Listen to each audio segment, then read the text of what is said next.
పహల్గాం ఉగ్రదాడిలో పాల్గొన్న అదిల్ అహ్మద్ తోకర్కు సంబంధించిన కీలక విషయాలు నిఘా సంస్థలు రాబడుతున్నాయి. పహల్గాం ఉగ్రదాడిలో అదిల్దే కీలక రోల్గా భద్రతా సంస్థలు భావిస్తున్నాయి. అదిల్ అహ్మద్ తోకర్ జమ్మూ కాశ్మీర్లోని అనంతనాగ్ జిల్లాలోని బెజ్బెహార్లోని గుర్రే గ్రామవాసి. 2018లో విద్యార్థి వీసాపై పాకిస్తాన్ వెళ్ళాడు. చదువు కోసం అక్కడికి వెళ్ళాడు. ఉగ్రవాదులతో చేతులు కలిపాడు. 6 సంవత్సరాల తర్వాత నలుగురు ఉగ్రవాదులతో కలిసి కశ్మీర్కు వచ్చినట్టు అనుమానిస్తున్నారు.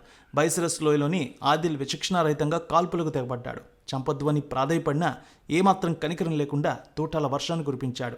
ఆదిల్ పాకిస్తాన్కి వెళ్లకముందు సరిహద్దు అవతల పనిచేస్తున్న నిషేధిత ఉగ్రవాద సంస్థలతో సంబంధాలు కూడా కలిగి ఉన్నట్టు నిఘా వర్గాలు గుర్తించాయి. పాకిస్తాన్ చేరుకున్నాక పూర్తిగా కుటుంబ సభ్యులతో సంబంధాలు తెంచుకున్నాడు.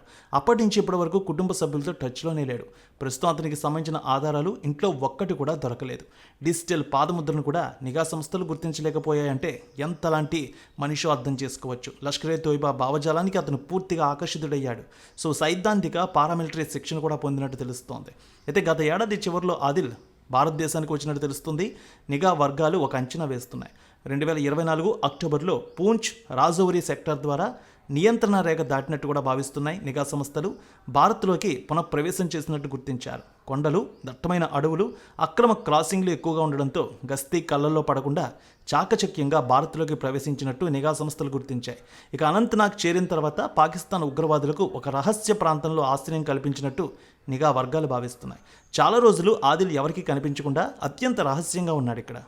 భారీ లక్ష్యాన్ని ఛేదించాలన్న ఉద్దేశంతో ఆదిల్ కుట్రకు తెరలేపినట్టు భద్రతా సంస్థలు భావిస్తున్నాయి. ఊహించిన విధంగా బైసరన్ లోయ తెరుచుకోవడంతో ఇదే అదునుగా భావించాడు ఆదిల్.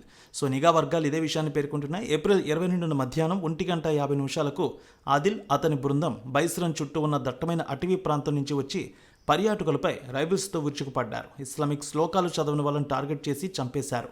మొత్తం 5 ఉగ్రవాదులు పాల్గొని ఉంటారని నిఘా వర్గాలు భావిస్తున్నాయి. 3 నిర్దిష్ట ప్రాంతాలను లక్ష్యంగా చేసుకుని 10 నిమిషాల్లో పని పూర్తి చేసినట్టుగా అంచనా వేస్తున్నారు. అక్కడి నుంచి అడవుల్లోకి పారిపోయారు వీరు. ప్రస్తుతం ఉగ్రవాదుల సమాచారం అందిస్తే 20 లక్షల రివార్డు ఇస్తామని నిఘా సంస్థలు ఇప్పటికే ప్రకటించాయి.